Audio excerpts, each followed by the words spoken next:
Boa noite, pessoal. Bem-vindos à live das quartas-feiras. Live na qual há um tempo eu venho falando sobre maturidade, amadurecimento. Espero que todos estejam me ouvindo bem, me vendo bem. Se houver aí alguma dificuldade. E aí, pessoal? Deu uma pausa aqui, estão me escutando bem? Me ouvindo bem? Por favor, me deem aí um toque para que a gente dê a sequência. Grande Ângela, ótimo, beleza, muito bem. Olá, Karine, tudo bem? Prazer vê-la aqui mais uma vez. Bem-vindos a todos, vamos lá. Essas lives das quartas-feiras eu tenho sido bastante, como eu costumo dizer, curto. Então vamos ver se hoje eu consigo ser também uma live direta, a gente vai direto ao assunto, sem grandes delongas. E a gente vai ter a oportunidade de conversar um pouquinho. Hugo, as lives, eu estou preparando alguma coisa aí para em breve a gente fazer disponibilizar para você um material legal, tá bom? Então, eu tenho deixado só as 24 horas aqui disponíveis, mas logo, em breve, alguma coisa vai virar desse material aí, fiquem tranquilos com relação a isso. Fernanda, é o que eu acabei de dizer para o Hugo, eu vou deixar disponível para vocês as 24 horas que ficam disponíveis aqui as lives e depois a gente em breve, alguma coisa vai virar esse monte de material que eu estou produzindo aí sobre maturidade, tá bom? Fiquem tranquilos que novidades vêm por aí. Este ano é um ano de muita produção, então tem coisas boas para sair por aí. Então vamos lá, vamos dar sequência. Sem delongas, caminhamos. Vamos lá, senhor. Não, eu não sou... Deixa eu só responder algumas perguntas rapidinho aqui. Eu não sou psicólogo tomista, sobretudo se entende psicólogo tomista como alguém que tenha formação em psicologia tomista, aquela que o Silveira, agora eu me esqueci o primeiro nome dele, me perdoem, que vergonha minha, aquela que ele vem dando, e tampouco o do Martim Echevarria, apesar de eu conhecer o trabalho tanto do Martim Echevarria, como também ter me dedicado aí um tempo bastante longo aos estudos da psicologia filosófica aristotélico-tomista, que foi um objeto de trabalho da minha tese de doutorado. Tá? Foi um dos objetos sobre os quais eu me debrucei na minha tese de doutorado. Vamos lá, chega de conversa fiada, vamos embora. A gente tem falado aí nas últimas semanas, nas lives das quartas-feiras, tem falado sobre maturidade, tá? Hoje eu quero assumir mais um aspecto dessa questão da maturidade. Sempre estou pegando pequenas pílulas bem sintéticas de aspectos tanto da maturidade quanto da imaturidade. Eu diria até que o ponto de partida para todos nós deve ser sempre a identificação em si mesmo, quer dizer, de uma dinâmica que se aproxima bastante da imaturidade, né? A marca fundamental, né, na verdade, da grande maioria das pessoas com as quais eu venho lidando, e muitos dos que aqui estão e que procuram ajuda, é justamente, né, a marca de um incômodo, né?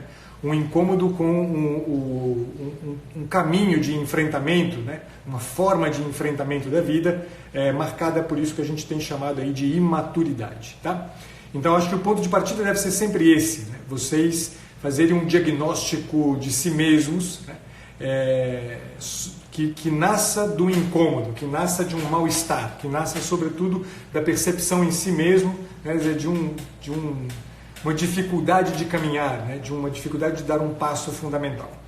Nesse sentido, né, eu começo sempre, como eu tenho feito com vocês, nessas lives mais curtas, trabalhando sempre com 4 pontos fundamentais. O primeiro ponto que eu vou apresentar para vocês é uma premissa e depois eu desenvolvo o tema em 3 pontos bem sintéticos, muito rápidos. A premissa que eu queria apresentar para vocês hoje é a seguinte: a experiência da maturidade é uma experiência que nos impõe uma concepção da própria vida marcada pela clareza de consciência do próprio fim, pela clareza de consciência da finalidade da própria vida. Quer dizer, quem, né, é maduro, em alguma medida, reconhece a dinâmica da própria vida dirigida, né, norteada por uma finalidade clara, uma finalidade da qual a pessoa tem consciência. Não se trata, e aí é isso que eu quero desenvolver com vocês aqui hoje, não se trata de uma finalidade a qual eu chego por via de uma definição de finalidade. Aí eu defini que a finalidade da minha vida, que aquilo que define, né, o que é o próprio da minha vida é, sei lá, ir para a África e gastar minha vida como missionário ou como médico dos Médicos Sem Fronteiras. Não se trata de alguma coisa, né, que eu coloco na minha cabeça ou que eu enfio na minha existência por força de algum tipo de definição, né, a que eu chegue, né, mera e simplesmente por, sei lá, né, uma empolgação, né? Eu costumo brincar que é alguma coisa que, como Coca-Cola, né? Tem gás na hora que abre, aí depois, né, o gás vai embora. Então, definir essa clareza de consciência da finalidade da própria vida não é alguma coisa a que eu chego por força de algum tipo de criação, né, que eu invento para minha vida. Eu crio qual que é o sentido da minha vida, qual que é a finalidade da minha vida. Não é assim. Então eu quero desenvolver isso com vocês aqui agora para a gente poder entender um pouco mais claramente como a gente pode dar o passo de maturidade. A gente pode então, né, pensando naquilo que eu dizia logo no início, partir do seguinte, né, para o nosso diagnóstico. Se eu vivo a minha vida sem uma clareza de finalidade, sem um para quê claro, pode saber que, né, eu vou acabar me encaixando em uma das duas posições a que o Viktor Frankl chama, né, como marcas, que eu posso dizer como marcas da imaturidade, que é a marca do conformismo ou a marca justamente de um deixar-se arrastar pelo autoritarismo. O conformismo é aquele, né, segundo o qual beleza, né, todo mundo está fazendo isso, então eu vou fazer também, né, eu vou ingressar lá entre os que panfletam na Avenida Paulista para salvar as baleias, né, do Greenpeace, né? Então eu vou me conformar a esse modelo, né, de pensamento em que eu tenho que salvar, né, as baleias e as pobres coitadas das tartarugas do Projeto Tamar, né, então eu na verdade sou nada mais nada menos do que impulsionado por uma perspectiva autoritária, né, e não se enganem que o autoritarismo não tem uma arma na mão, né? O autoritarismo tem normalmente, eu diria que o pior de todos os autoritarismos não é aquele que tem uma arma na mão, né? É aquele justamente que chega pra gente com um certo gostinho doce na boca, né? Então o imaturo, ele é um cara que se conforma, né, muito facilmente a tudo aquilo que os outros esperam dele, ou então ele é alguém que na verdade não enfrenta, não peita, né, os autoritarismos. A respeito disso, um parêntese rápido, né? Eu sugeriria para vocês, para aqueles que têm interesse em entender um pouquinho como é possível peitar, né, o autoritarismo, eu sugeriria que vocês procurem conhecer a história do movimento conhecido como a Rosa Branca, que existiu no período do nazismo. Ele nasceu fundamentalmente na Áustria, salvo engano meu. Depois eu posso corrigir aí se foi o erro de informação geográfica, mas ele nasceu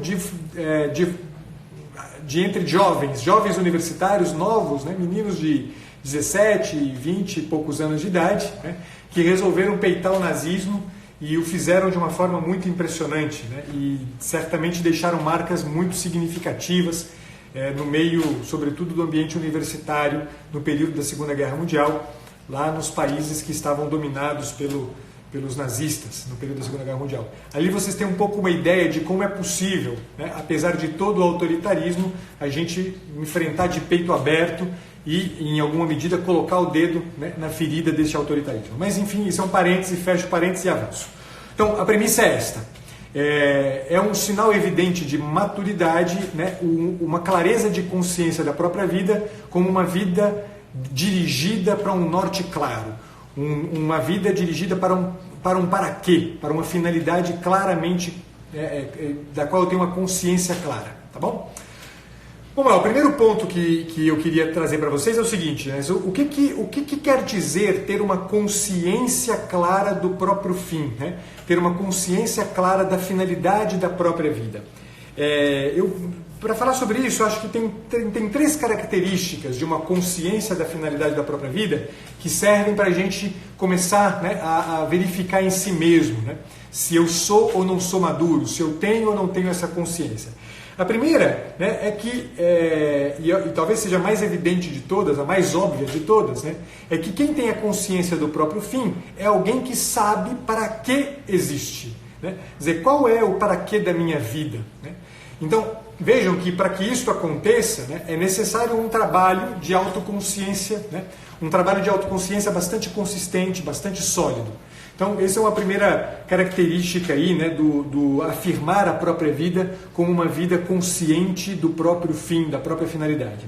A segunda característica é que, na medida em que eu tenho, né, a clareza de um para quê, eu também consigo dirigir, né, a minha vida para um norte concreto. Né?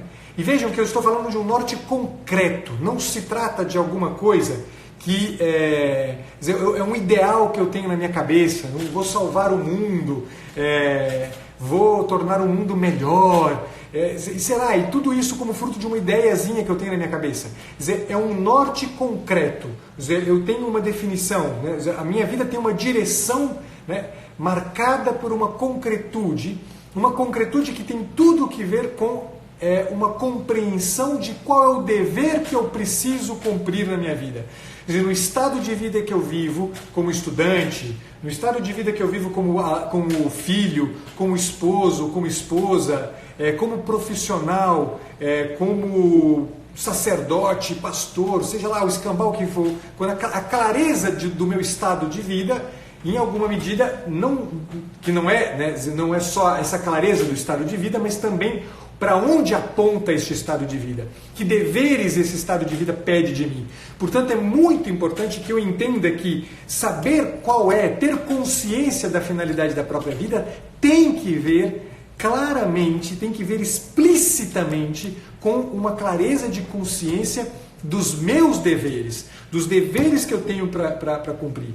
Quer dizer, de forma que as convicções que eu começo a ver surgindo dentro de mim, as convicções que eu começo a nutrir dentro de mim, elas são dirigidas para este cumprimento deste dever.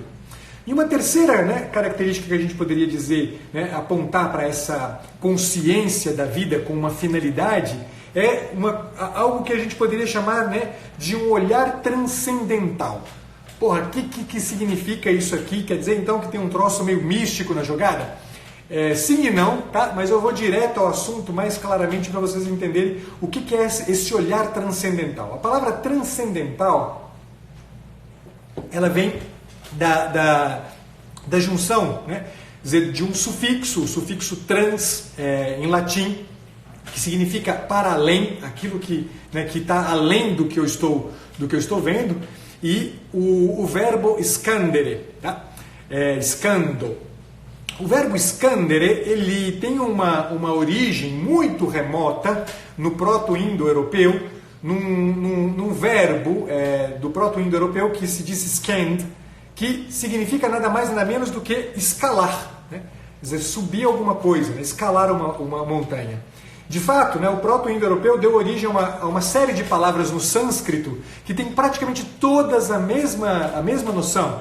A palavra skundat, a palavra skandat, a palavra skandaha, né, são todas palavras do sânscrito que têm mais ou menos a mesma ideia desse proto-indo-europeu, né, que significa escalar. E todas elas, né, essas palavras do sânscrito, apontam sempre para alguma coisa que indica uma altura, que indica algo que está, né, mais alto. Então, skundat significa subir, skandat significa pular, né, skandha significa a parte alta do corpo, né, normalmente os ombros, ou a nuca, ou o pescoço. Sempre tem, né, na origem de Skandere, né, se a gente vai indo atrás na origem da palavra Skandere, sempre está presente alguma coisa que indica, que aponta para o elevado. Tanto que, né, numa das línguas, talvez, né, das mais modernas, né, antes do latim, né, Skandere, tem a palavra grega skandalon.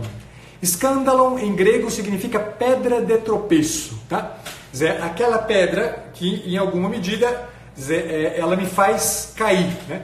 Se eu não consigo ultrapassá-la adequadamente. E aí é muito interessante porque a gente pode pensar que esse olhar transcendental a que eu me referia, quando eu digo, né, de uma consciência da própria vida como finalidade, com uma finalidade clara, a palavra transcendental, ela indica pra gente que a forma como a gente deve encarar a própria vida é justamente com um olhar que vai além dos obstáculos, que vai além, sobretudo, daquilo que normalmente impede a gente de ver o que está, né, para além da circunstância instantânea, factual que eu estou vivendo. A maior parte de nós, o que acaba fazendo? A gente torna o obstáculo do instante, a gente torna aquele mal-estar do instante pedra de tropeço suficiente para que a gente fique agarrado naquele ponto. E isso aqui faz com que a gente, na verdade, conceba a própria vida como destinada àquele ponto, né? Destinada àquele instante totalmente efêmero, né? É um instante, é um detalhe da minha biografia, é um detalhe da minha vida. Então, o olhar transcendental ao que eu me refiro é justamente essa capacidade que a gente tem, que a gente precisa treinar na gente, que a gente precisa aprender a ter, que é o olhar que é capaz de ir além do obstáculo, né? Ou seja, subir, né? Subir para além do obstáculo para poder encarar a vida de uma perspectiva mais alta. Então, para eu entender a minha vida como finalidade, eu não posso ficar preso no instante. Eu preciso, em alguma medida, ultrapassar o instante e conceber a minha vida na direção daquele norte. Se eu não sei qual é o norte que me guia e que me orienta, o que está lá na frente, é claro que eu vou ficar preso no instante, é claro que eu vou ficar preso no primeiro, né, obstáculo que se me apresenta na vida. E a vida apresenta obstáculos o tempo inteiro. Então, nesse segundo ponto, né, da nossa live, o que eu queria trazer para vocês a consciência do próprio fim, né? A consciência da vida com uma finalidade impõe-nos, portanto, uma clareza de um para quê. Para que eu existo? Para que existe a minha vida? Para que eu, né? Para que me foi dada a existência? Qual é a razão de ser da minha vida? Uma pergunta como essa, ela inevitavelmente nos leva, né, e deve nos levar, sobretudo, a abraçar o concreto dos deveres de Estado que nos são conferidos na vida, na medida em que a gente vai caminhando, né, na medida em que a gente vai dando os passos da própria existência, nos leva a abraçar, né, o concreto desses deveres como se fossem os nortes, né, evidentemente, o norte que nos impulsiona nas nossas convicções. E, finalmente, né, nesse ponto também, essa consciência da própria finalidade, ela tem algo dessa capacidade de um olhar transcendental, essa capacidade, portanto, né, de enfrentar a vida numa perspectiva mais alta, né, no enfrentar a vida elevando-se acima dos obstáculos que a vida nos impõe. O segundo ponto que eu queria trabalhar com vocês, né, dessa conversa é exatamente o quê? É que o que marca o imaturo? E aí eu conto para vocês rapidamente uma coisa interessante. Porque o grego skandalon, né, que está lá na origem da palavra skandere, né, e que, né, ajuda a gente a entender o que é transcendental, né, transcendência. A palavra skandalon em grego era usada para referir-se, sobretudo, às pedrinhas, né, que entravam dentro da sandália dos guerreiros gregos e que eram pedrinhas que o guerreiro poderia ser o máximo do máximo da força, da capacidade técnica no uso de armas, mas, né, a presença dessa pedrinha dentro da sandália, ela poderia ser, né, elemento suficiente para derrubar, né, um guerreiro. O imaturo, né, em alguma medida, tem, né, a marca justamente disso aqui. É alguém que tropeça diante do ínfimo. É alguém que tropeça diante, né, daquele olhar do outro para nós, né, no nosso trabalho, olhar do nosso chefe, olhar do nosso colega de trabalho, aquele olhar que parece para a gente que é um olhar, né, não foi bom o que você fez, você não é legal, você não é tão bom assim. A gente tropeça, né? A gente se deixa derrubar, né, por essas coisas ínfimas da vida. A gente se deixa derrubar, né, por um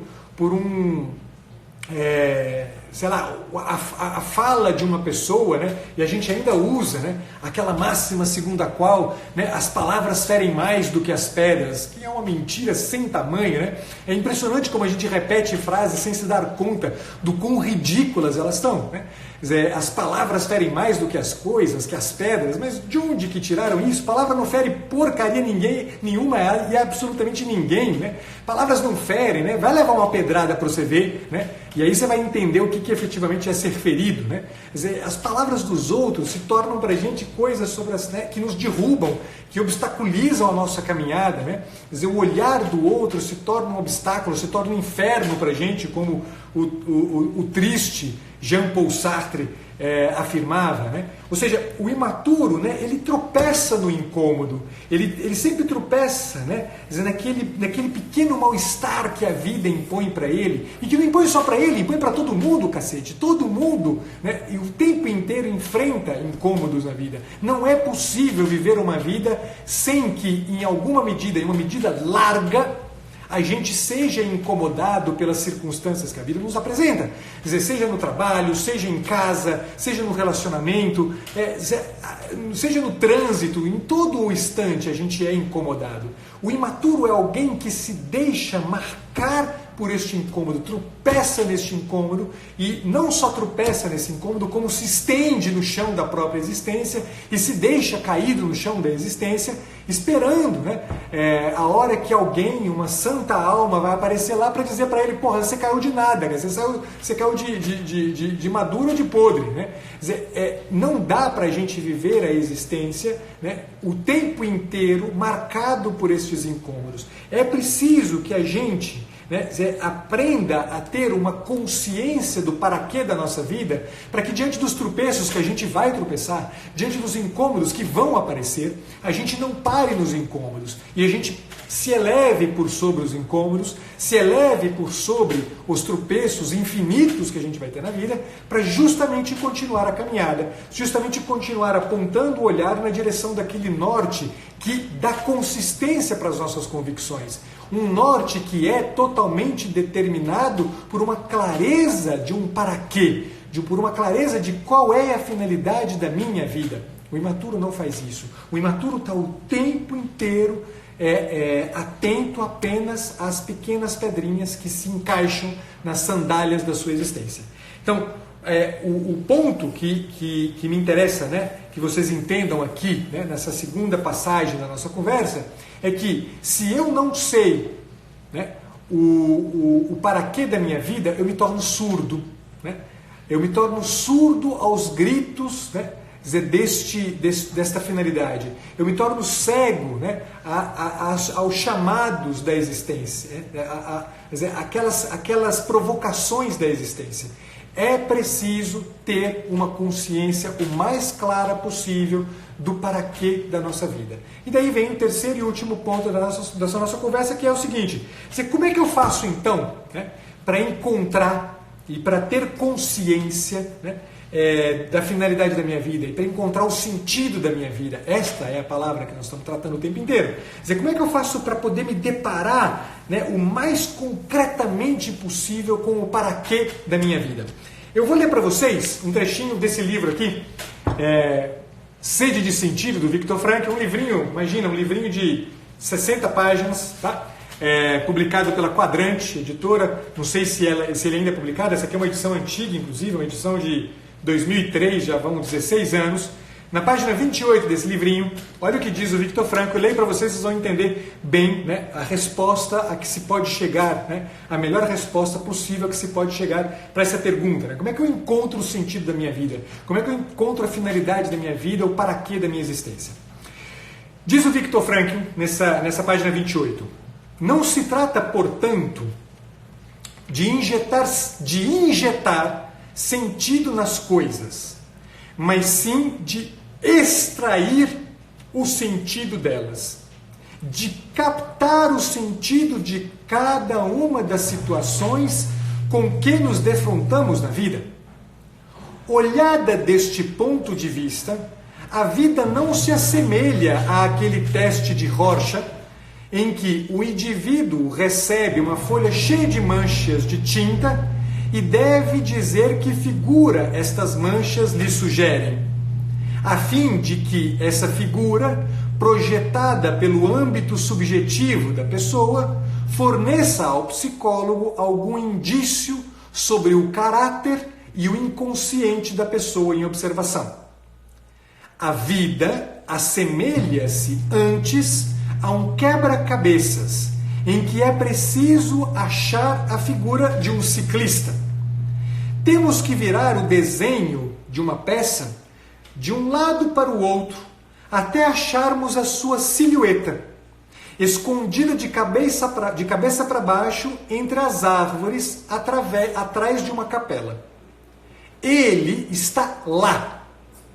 É uma realidade objetiva.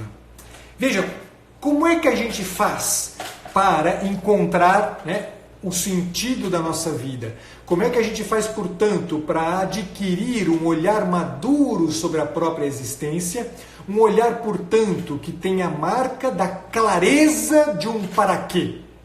É na medida em que eu estou atento às circunstâncias que a vida me apresenta, de tal forma atento que eu consigo extrair do meio daquela realidade o sentido gritando para mim.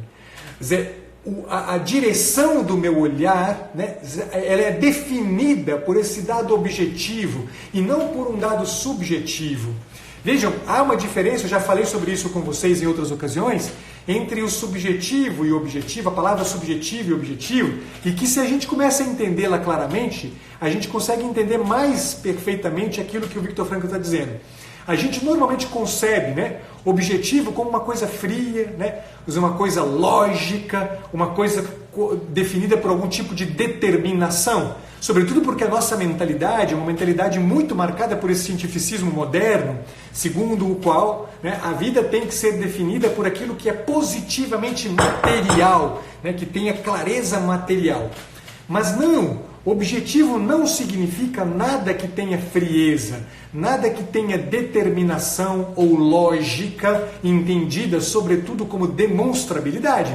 Objetivo é aquilo que está ob-iectus, ou seja, aquilo que está lançado, iectus, diante de mim, ob.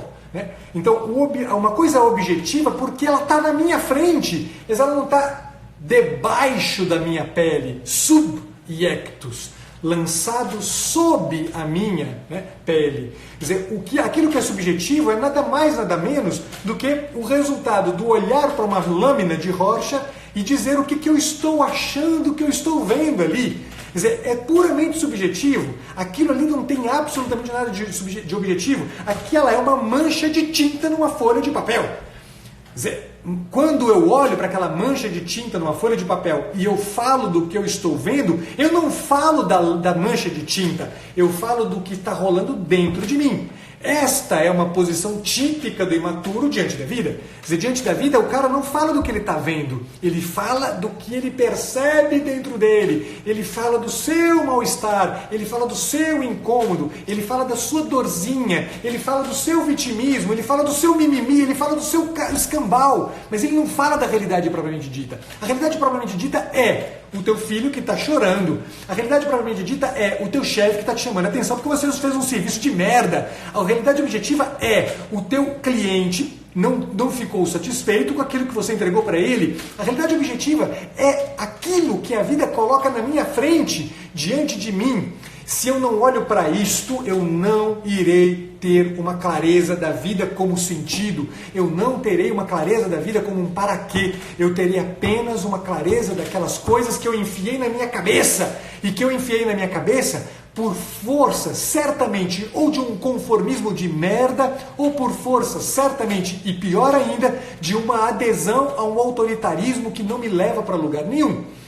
Então, se eu quero viver a vida com maturidade, a primeira coisa importante é justamente parar de agir pura e simplesmente como um automatismo definido por um conjunto, uma circuitaria subjetiva que está o tempo inteiro movendo-me por dentro a avaliar as coisas e a vida e as circunstâncias da vida a partir justamente do impacto que elas causam em mim. Se eu quero entender qual que é o sentido da minha vida, eu devo agir. E agir possuído pelo imperativo que inevitavelmente surge dentro de mim quando eu sei que minha vida tem um para quê, que é o imperativo de uma missão a cumprir.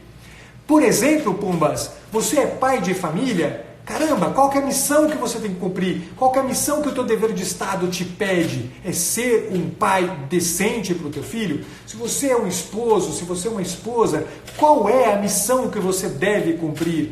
É exatamente assumir o imperativo que esta condição te impõe, o imperativo de ser o melhor esposo, de ser a melhor esposa. Se o seu dever de Estado é você ser um estudante, porra, seja um estudante, cacete, seja o melhor estudante que você pode ser, nas circunstâncias desgraçadamente ruins que a gente encontra hoje, na escola, na universidade, seja lá onde for.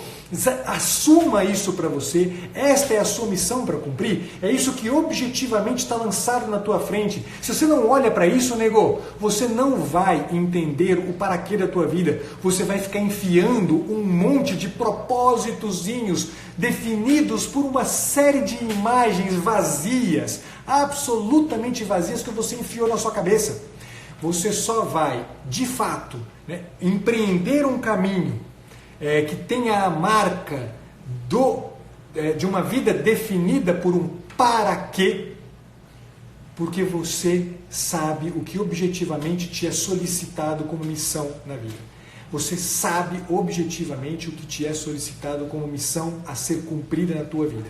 Quer dizer, quanto mais você responder a isso aqui, tanto mais aquilo que estava lá na premissa vai começar a existir para você. Ou seja, tanto mais você vai ter uma visão ampla, uma visão global, uma visão completa da tua vida, não definida pelo instante pequenininho, mas definida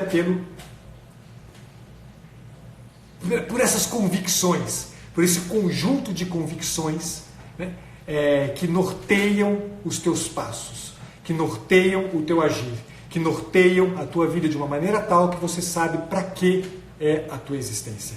Não inventa moda, não fique enfiando o trem na tua cabeça. Faça mere e simplesmente aquilo que você deve fazer. Faça mere e simplesmente aquilo que você deve fazer.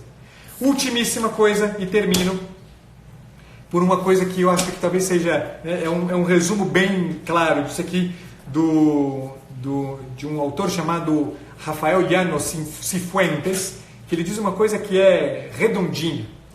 Ele diz: pessoas realmente amadurecidas são aquelas que depois de muito pensarem e se aconselharem e rezarem, chegam a ter uma luz clara sobre o que lhes cabe fazer na vida. E depois optam, ou, se já são entrados nos anos, retificam nobremente o passo dado e recomeçam. A pessoa madura, ela parou sobre o dever. Ela se deu conta mais claramente do seu dever. Ela entendeu o que ela deve fazer. Ela se aconselhou com uma pessoa madura, com um juiz justo acerca do próprio dever. Ela rezou sobre isso, ela meditou sobre isso, ela gastou tempo sobre isso, de maneira tal que ela opta por isso, ela se decide por isso. E se decidir por isso, muitas vezes tem a marca de uma retificação, a marca de um se dar conta de que, putz, espera lá, né? Fiz tudo errado, que cagada. Então agora eu vou corrigir o norte e vou seguir na direção correta. E isto aqui o faz de maneira nobre. Recomeça tudo outra vez e dá o passo necessário, aquele passo que deveria ser dado. Cada um de nós é convocado cotidianamente a este passo de maturidade.